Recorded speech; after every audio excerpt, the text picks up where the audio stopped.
Ici, c'est ce qu'il y a de pire. C'est un concentré de violence. C'est brutal.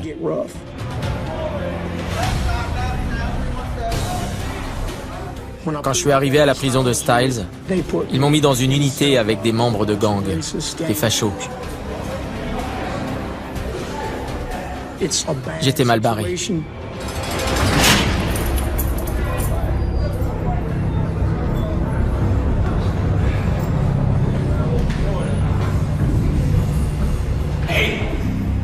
Hé mec! C'est quoi ton rang? Je lui ai dit, de quoi tu parles? Je suis pas dans ton gang. Je suis pas raciste. T'as intérêt à virer de là, sinon t'es mort.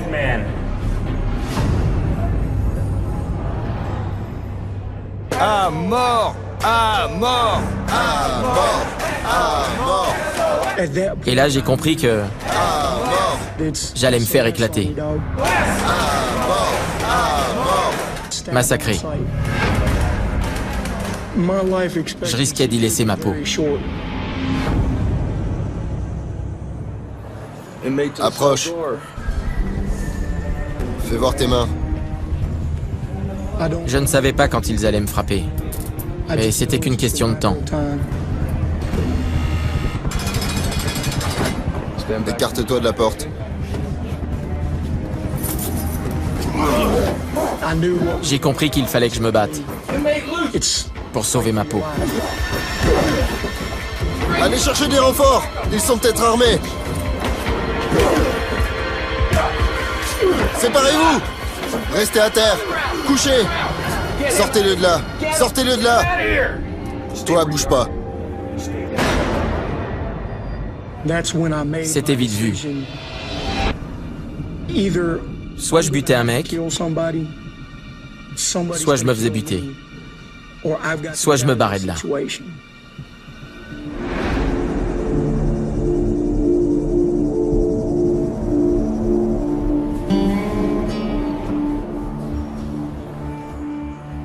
Mais ça allait pas être facile.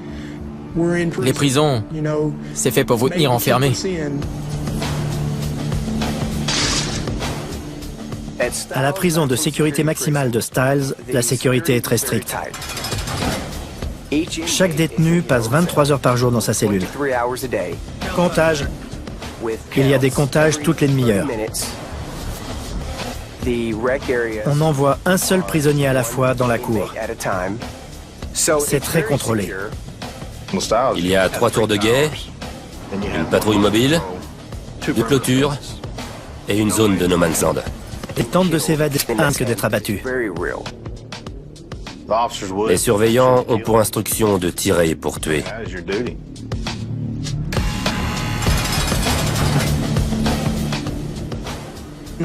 J'ai commencé par me dire que j'avais peu de chances d'y arriver. Mais ensuite, j'ai remarqué un truc.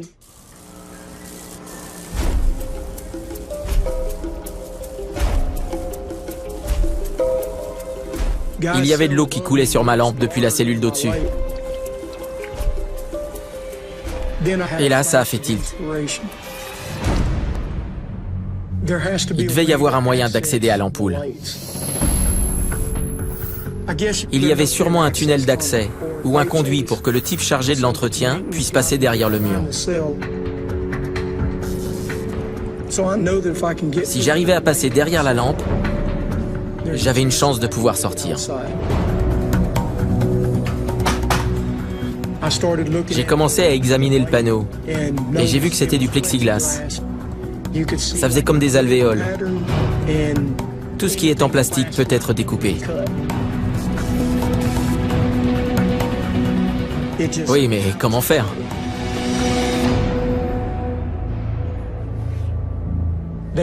On m'appelle MacGyver parce que je suis un pro du bricolage. J'ai un don pour réparer les choses. C'est naturel chez moi.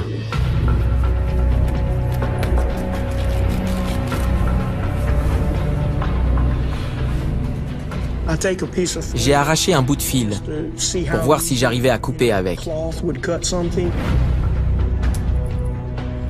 Je l'ai testé sur un gobelet et le fil a entamé le plastique. Je me suis dit, ça va marcher.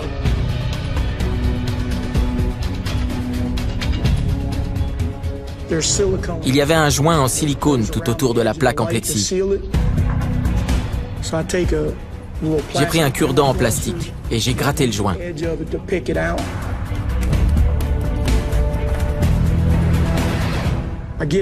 J'ai enlevé tout le silicone autour du cadre. J'ai enlevé le panneau diffuseur. Mais il y avait une deuxième plaque en plastique très épais. Et j'allais devoir la découper.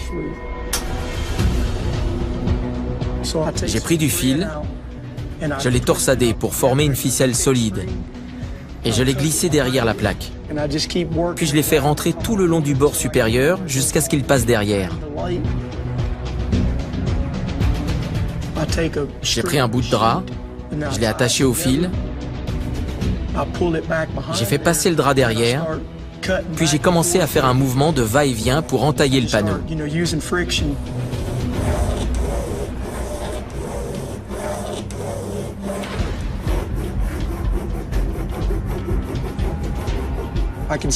Je voyais que ça marchait et j'y mettais toute mon énergie.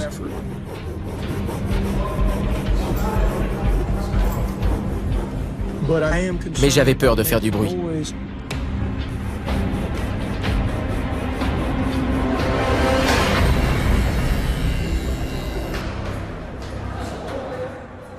Des contrôles sont effectués toutes les demi-heures pendant les rondes. On garde toujours à l'esprit qu'ils essaient de contourner le système dès qu'ils en ont l'occasion.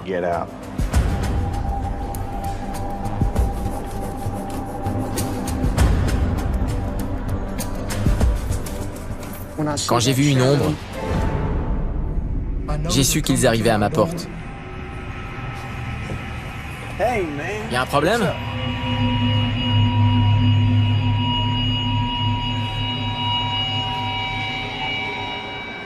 S'il entrait, c'était mort. J'ai essayé de prendre l'air blasé habituel.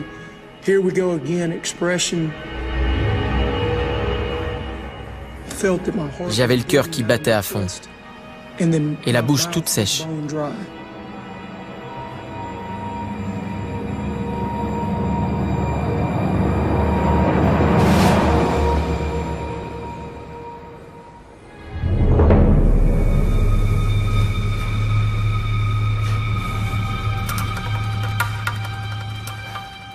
J'étais soulagé. Je me suis dit, maintenant il faut que tu te défonces jusqu'à ce que t'aies fini.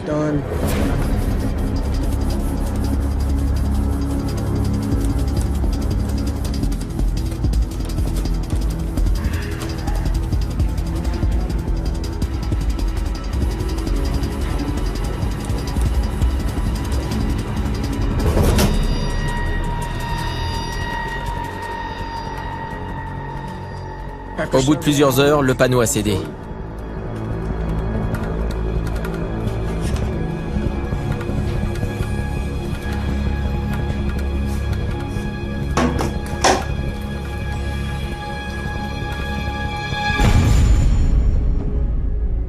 Oh non. Maintenant, je me tape des barreaux. Comment faire ?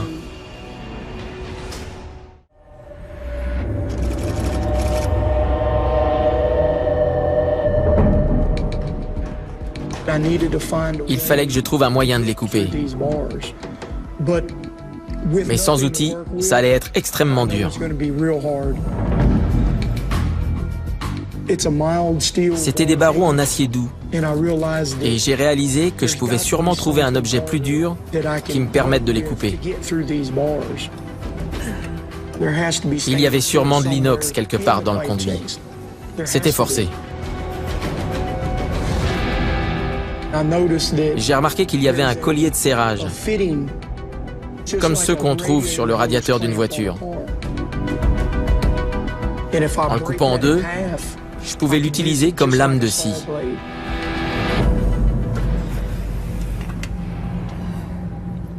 Le problème, c'était de l'arracher. Mais j'ai trouvé une astuce. J'ai pris un magazine et je l'ai roulé sur lui-même.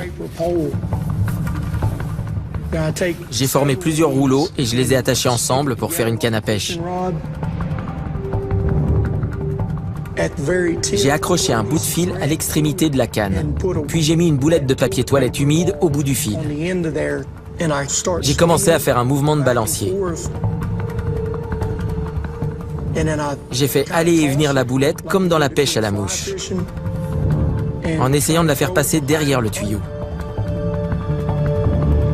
C'était pas de la tarte. Mais j'ai continué. Et j'ai fini par avoir de la chance. Une fois le fil de l'autre côté, je l'ai chopé avec la canne et je l'ai ramené vers moi.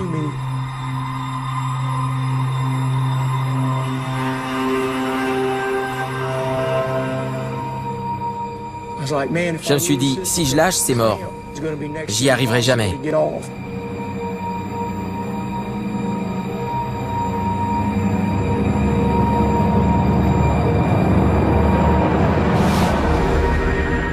Quand je l'ai attrapé, j'étais trop content.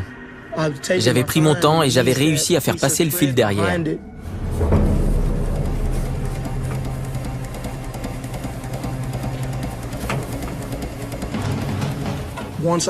Une fois le fil en place,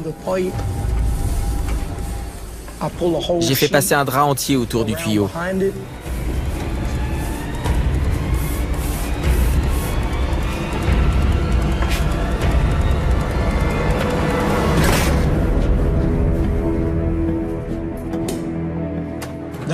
Je l'ai attrapé à travers la grille et je me suis dit, super, je vais pouvoir franchir une barrière de plus. J'ai pris le collier, je l'ai détordu, puis je l'ai coupé en deux sur toute la longueur. Je la tenais, ma lame de scie. J'ai commencé à scier les barreaux. C'est un travail très physique.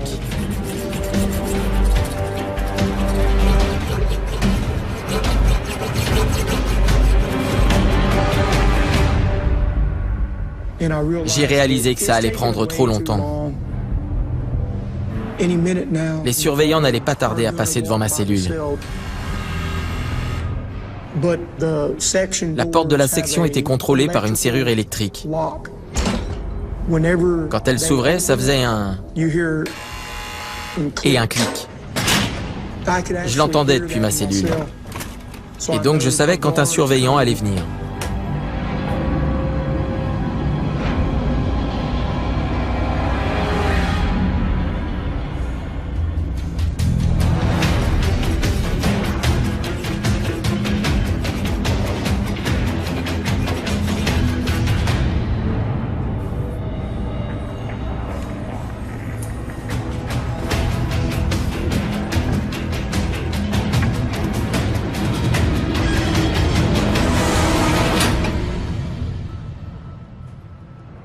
Je ne pouvais pas couper tous les barreaux.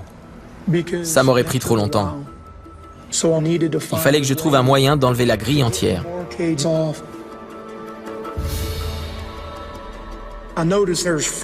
J'ai remarqué qu'il y avait 4 vis qui maintenaient le cadre au mur. Il fallait que j'arrive à les enlever.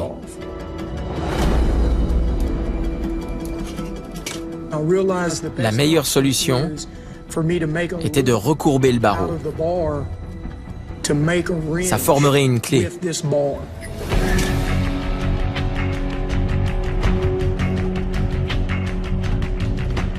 J'ai positionné ma clé autour de l'écrou. Ça rentrait pile poil. J'étais super content.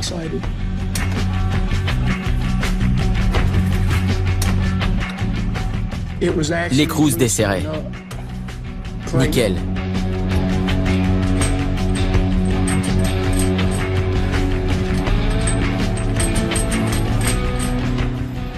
J'ai enlevé les 4 boulons.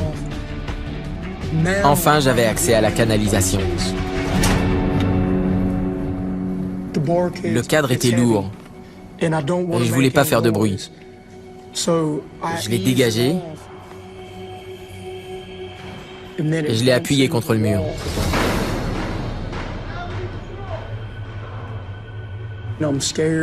J'avais peur qu'un surveillant passe devant ma cellule et voit que j'étais plus là.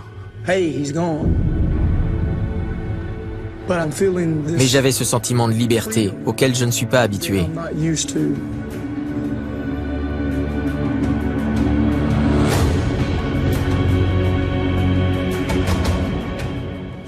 J'ai vu que j'allais pouvoir passer. Ça allait être serré, mais ça passait. Et là, ce que je craignais le plus est arrivé.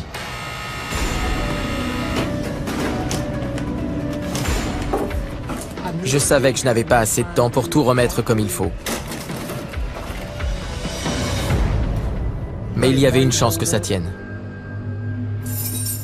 Fouille de cellule. Debout, lève-toi. Contre le mur. J'étais debout. Je regardais les surveillants fouiller ma cellule.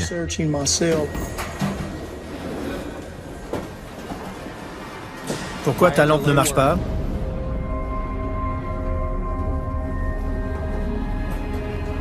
Quand ils ont commencé à regarder ma lampe, mon cœur s'est mis à tambouriner dans ma poitrine. Je me suis dit, pourvu que ça tienne. Pourvu que ça tienne. J'étais terrorisé à l'idée que ça lâche.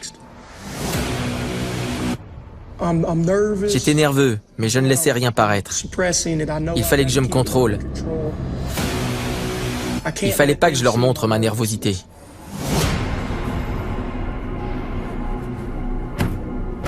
Je me disais, ça y est, on y est. S'ils découvrent ça, c'est mort. Mon travail était bien caché. Mais j'avais peur que le panneau bascule. S'il basculait, j'étais foutu.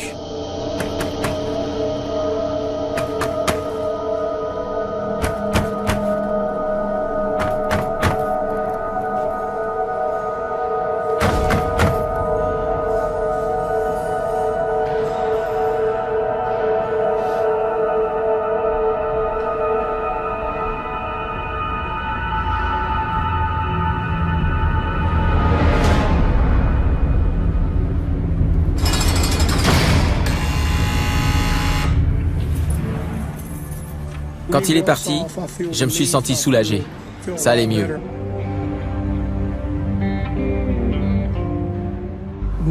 Il fallait que je commence à planifier mon évasion. Il allait y avoir beaucoup d'obstacles à franchir. Premièrement, la canalisation. Ça n'allait pas être facile à cause de l'étroitesse du passage. Puis, il allait y avoir une porte fermée à clé que j'allais devoir franchir. Une fois que j'aurai passé cette porte, je serai à l'extérieur. Il faudrait alors que je rejoigne le périmètre de sécurité et que je franchisse les deux clôtures sans me faire voir. Il y avait les miradors et une voiture de patrouille qui quadrillait le périmètre de sécurité.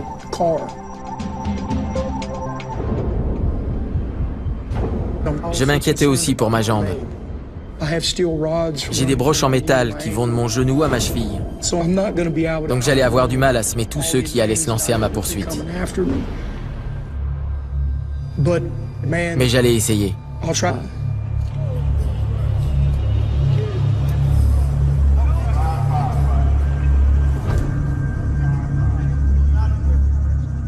Une heure plus tard, je suis sorti dans la cour. Et tout à coup, T'es mort, tu m'entends? mon voisin s'est mis à m'insulter. Il m'a dit T'es mort, on va te buter. « On va te faire la peau, tu vas y passer. T'as pigé? » Il m'a dit qu'ils allaient passer à l'attaque le lendemain. Le premier qui te croise, il te règle ton compte. Ils allaient attendre la fin du petit déjeuner pour agir.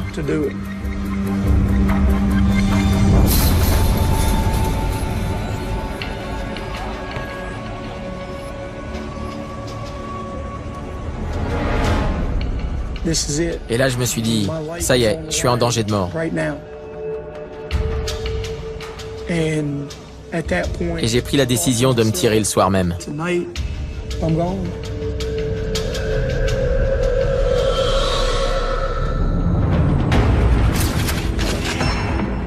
À ce stade, soit je partais, soit je crevais.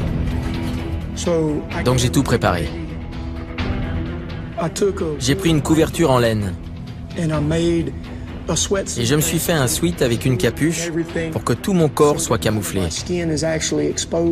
à part mon visage. J'avais besoin d'un outil pour couper la clôture. Donc j'ai pris les colliers de fixation des tuyaux et j'ai fabriqué des pinces. Puis j'ai fabriqué un mannequin. J'ai fait une petite boule en papier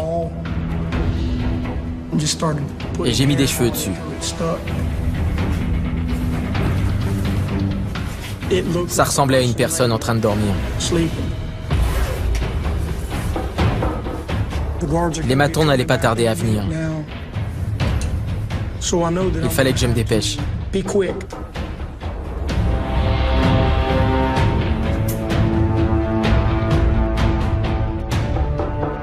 C'était le moment de partir.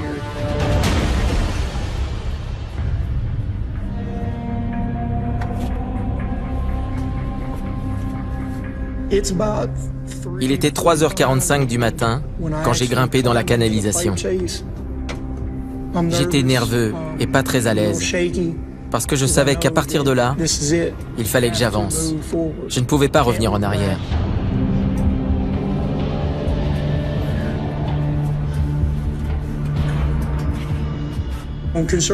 J'avais peur qu'il me rattrape. Pendant que j'étais dans la canalisation, je pensais à tout ce qui pouvait mal tourner.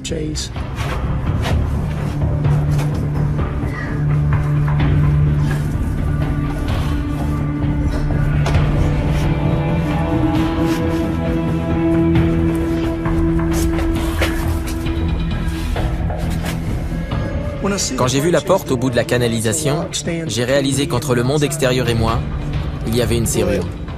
Mais c'était pas ça qui allait m'arrêter. Il fallait que je passe coûte que coûte.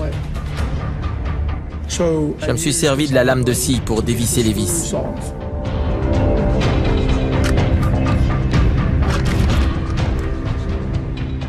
J'ai démonté la serrure et j'ai vu que je pouvais actionner le pen comme une poignée de porte. Il n'y avait pas besoin d'outils.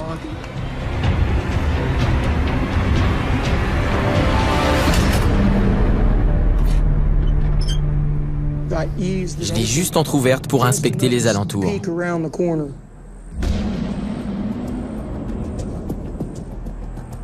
C'était trop fort. Je me sentais bien.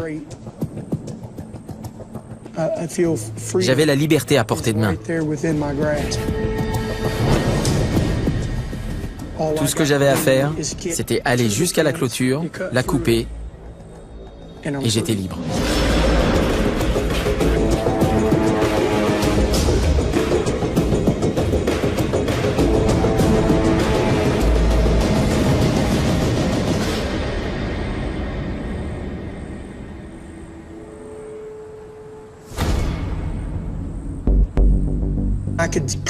Je voyais très bien l'homme dans le Mirador. J'avais la trouille. J'étais inquiet. C'était lui qui avait le flingue.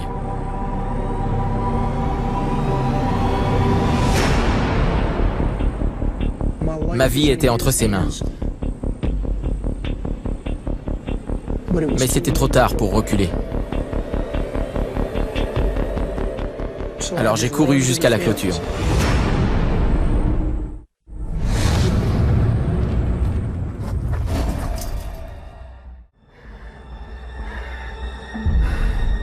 J'avais réussi. Le surveillant ne m'avait pas vu.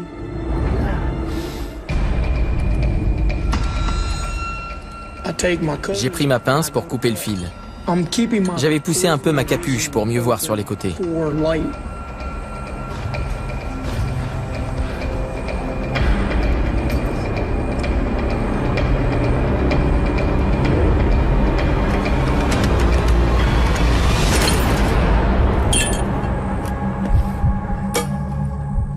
Oh non. Comment je vais faire?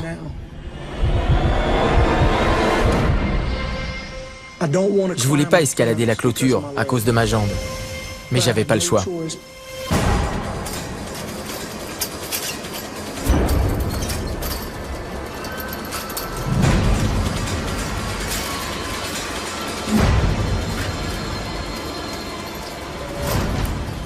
Le barbelé s'est redressé d'un coup. Il s'est accroché dans mon pantalon. J'ai eu le réflexe de ne pas tirer pour ne pas le déchirer. Je l'ai décroché doucement et j'ai continué.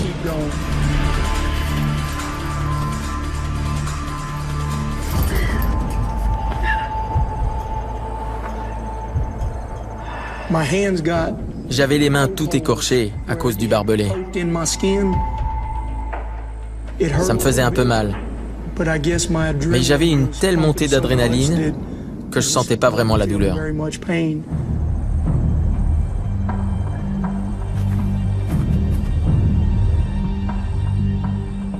Je me suis redressé. J'ai commencé à escalader la deuxième clôture.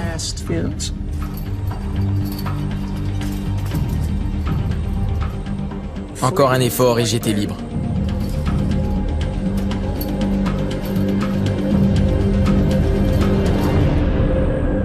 J'ai vu une lumière qui s'approchait. J'étais à découvert.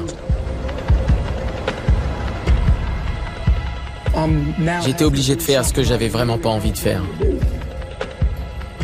Sauter.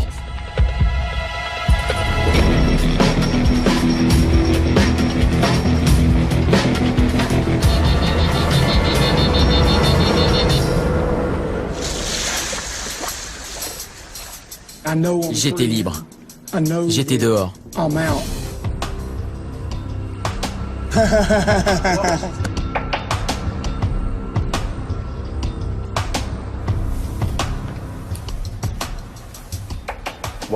Je passais dans le couloir quand un détenu est venu me voir.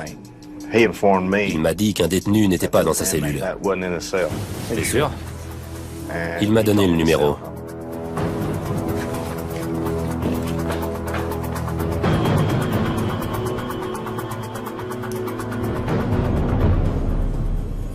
Hé, Laird! J'ai regardé et je n'ai rien vu bouger. Laird, fais pas l'imbécile! Ouvre.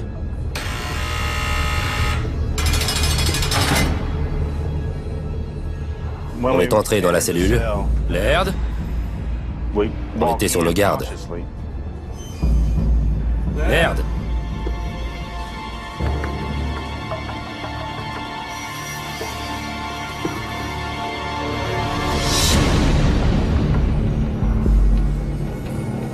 Quand on soulève la couverture et qu'on voit un mannequin en plastique, on a du mal à y croire. Laird s'est barré! On imagine le pire.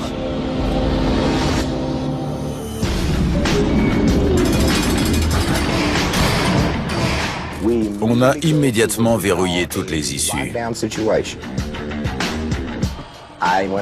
Je suis sorti et je suis allé directement à la clôture pour voir s'il y avait des fils coupés ou quoi que ce soit d'anormal.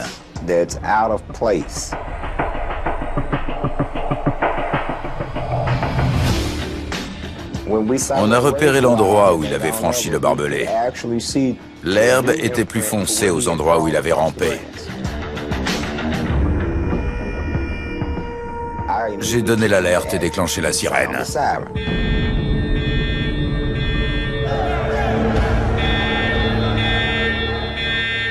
On a contacté la police d'État et la police locale.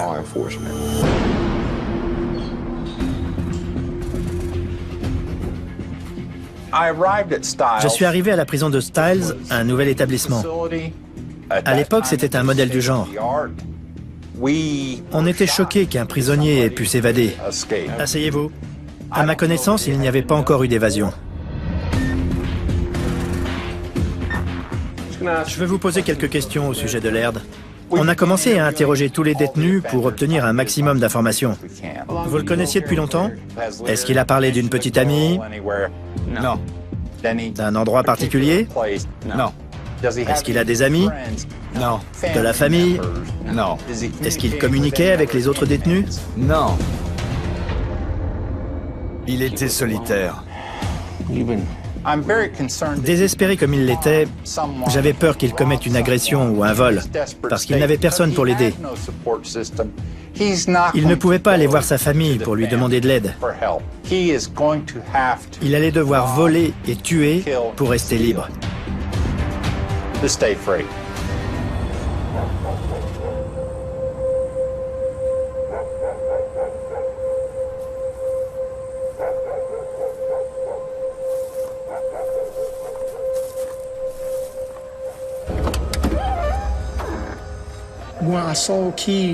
Quand j'ai vu qu'il y avait les clés sur le contact et qu'il y avait des vêtements, ça a été un immense soulagement.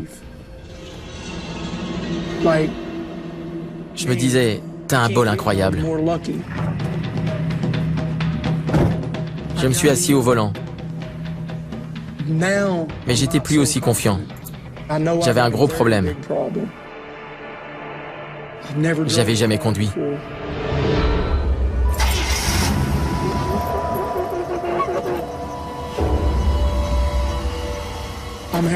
J'avais de gros doutes. De gros doutes quant à mes capacités. J'avais encore jamais tenu un volant. Et il fallait que je recule, avec plein d'obstacles autour, sans rien heurter. Comment j'allais faire?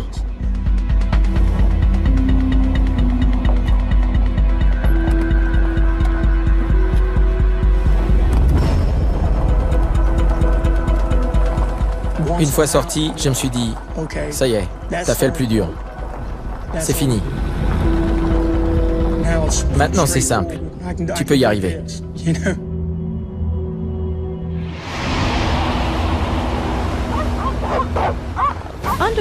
Une grande chasse à l'homme a été lancée au petit matin pour retrouver un homme condamné pour meurtre, Harold Laird.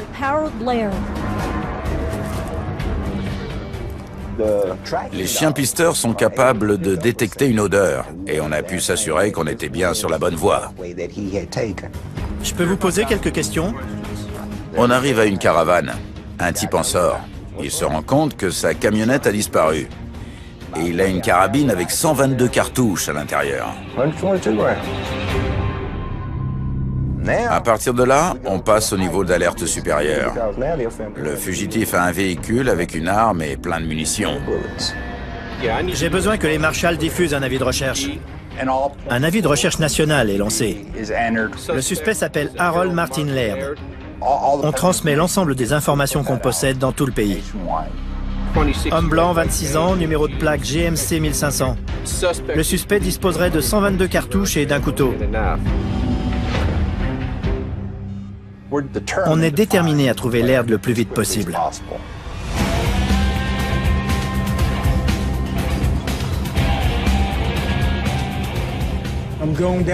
Je roulais sur l'autoroute I-10. Je connaissais cette route. Elle va de Los Angeles jusqu'en Floride. Ça fait beaucoup de chemin et beaucoup d'endroits où se cacher. À un moment, j'ai vu des cônes limitant le trafic à une voie. Je me suis demandé ce qui se passait.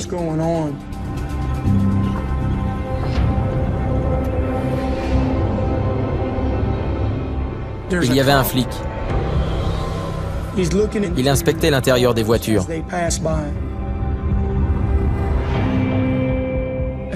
Et là, je me suis dit, t'es foutu.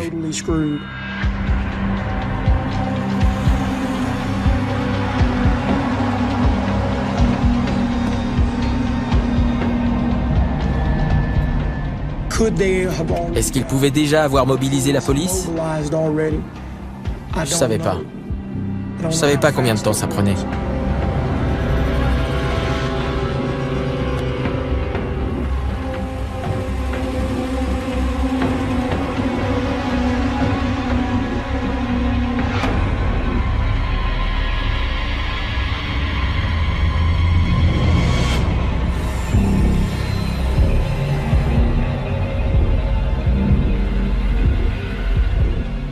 J'ai essayé d'avoir l'air cool, comme un citoyen normal.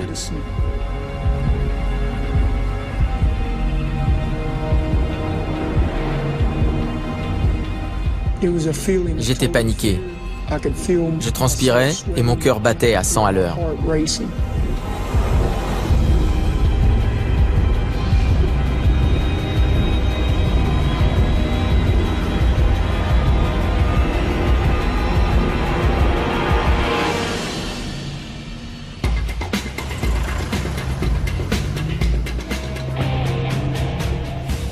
Quand je suis reparti et que j'ai compris qu'il m'avait pas reconnu, j'étais tellement soulagé que je me suis effondré.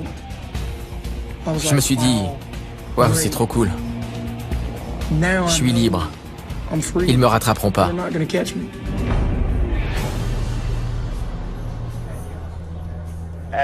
À ce moment-là, j'ai vraiment compris qu'il était parti. Je ne savais pas s'il était en forme physiquement et mentalement. Il s'était évadé en plein milieu de la nuit, à une heure où il aurait dû dormir. Et le manque de sommeil, ajouté à l'excitation d'être libre, ça donne un mélange très dangereux.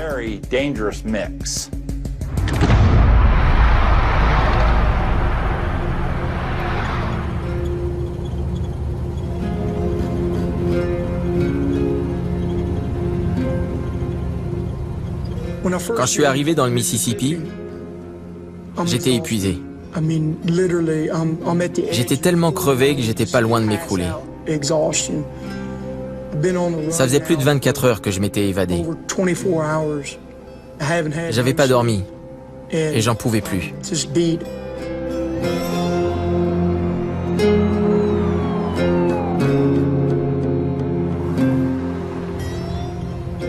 La pire chose que je pouvais faire, c'était de mettre le régulateur de vitesse. Après ça, je me souviens de rien.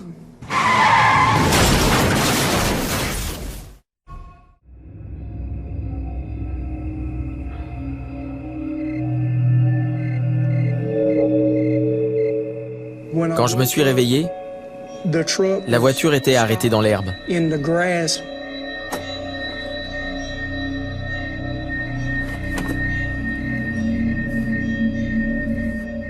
Je suis sorti, j'ai regardé derrière la voiture et j'ai vu les traces de pneus dans l'herbe.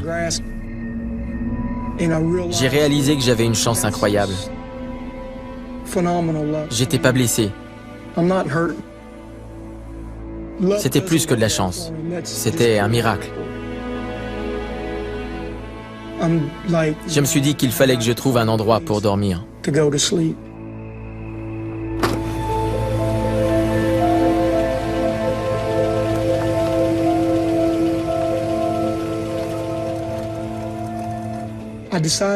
J'ai décidé de m'arrêter à une aire de repos. Je me suis garé.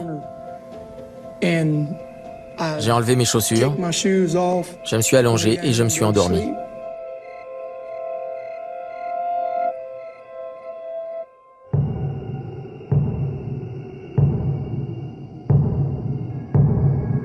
Quand je me suis réveillé, je ne savais plus où j'étais. Hey, oh! J'ai senti qu'il y avait un problème. Réveillez-vous! Je me suis concentré. Et les choses me sont revenues lentement en mémoire. Qu'est-ce que vous faites là? J'ai vu que c'était un flic. Ça va? Je me suis dit, il y a un problème, monsieur l'agent? Oh non, encore? Comment je vais faire? Veuillez sortir de la voiture, s'il vous plaît. Ok. Ça va être difficile. Je suis sorti. J'avais même pas mes chaussures. Je lui ai dit que j'allais voir ma sœur qui était à l'hôpital. Et que j'avais conduit trop longtemps. Vous avez une pièce d'identité? Un instant. Je lui ai montré le permis que j'avais trouvé dans la voiture. Ça me ressemblait un peu, mais c'était un Mexicain. Ce n'est pas vous. J'ai dit, si, c'est moi. C'était quand je travaillais sur les plateformes pétrolières dans le golfe du Mexique. C'est bête, mais Restez là. Ne bougez pas.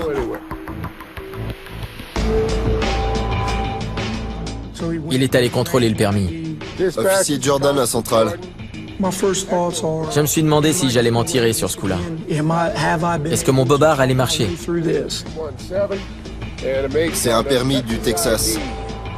Prénom Juan. Nom Hernandez. Au Texas. Ça prenait trop longtemps. Bien trop longtemps. Et je me suis dit, si je cours, ce type est vieux et gros. Je peux arriver à le semer.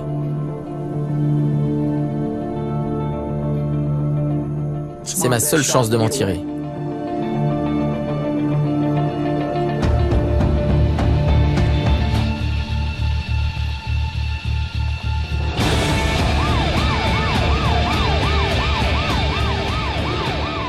Deux mecs jeunes en bonne condition physique ont sauté de leur voiture. Vous êtes en état d'arrestation. Je pouvais pas les semer.